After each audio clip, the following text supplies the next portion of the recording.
In April last year, I was talking to one of the family whom we helped in Khargon. So there was this place near to Khargon called Sandhwa, and after the violence, Muslims' houses were deliberately picked and they were demolished. So this has become a new trend in North. So they even under the false pretext, they demolish Muslim homes in a fraction of a second. So on the day of Eid, I received the call from a 70-year-old guy saying, thank Aasif bhai for what you have done. We were able to celebrate Eid. But there is something that I would like to tell, that when the police came to my house for demolition, my daughter was bathing. A 17-year-old daughter was bathing, and the police said, Ki, just get out of the house, we are going to demolish. And I requested them, Ki, just let my daughter come out of the bathroom. They did not even give a minute's time to the father. The door was broken, the daughter was brought out naked, and then the house was demolished. So this is not the demolition I am talking about. I'm talking about the humiliation that Muslims have been facing.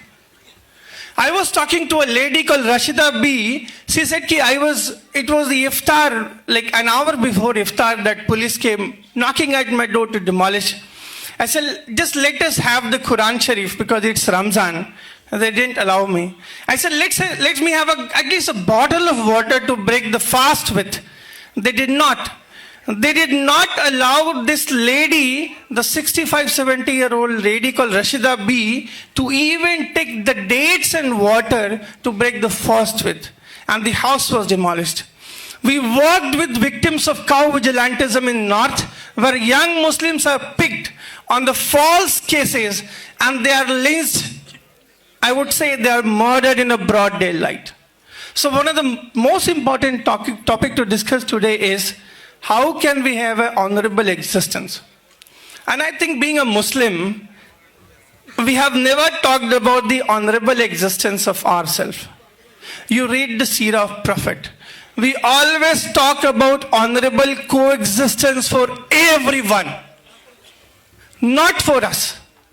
And I see here, addressing to one of the largest, I think, political organization in South. You are celebrating 75 years of existence. This is not just 75 years of living. This is 75 years of fight. This is 75 years of resistance.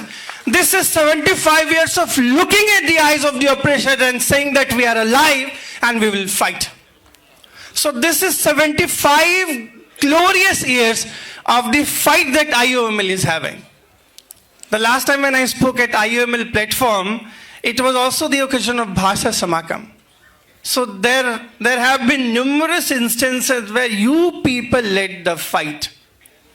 So if you take very proud in saying, yes, we exist for 75 years, we have fought for 75 years, there's a greater responsibility on your shoulder too.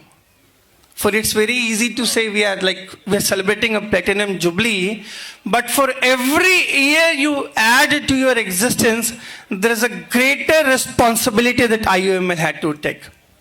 So when we talk about honorable existence, we talk about all the marginalized communities. In North, at the present scenario, it is the Muslims who have been demeaned, who have been lynched, who have been falsely incarcerated on any false cases. 3 months back, a guy in Madhya Pradesh was lynched on suspicion of being a Muslim.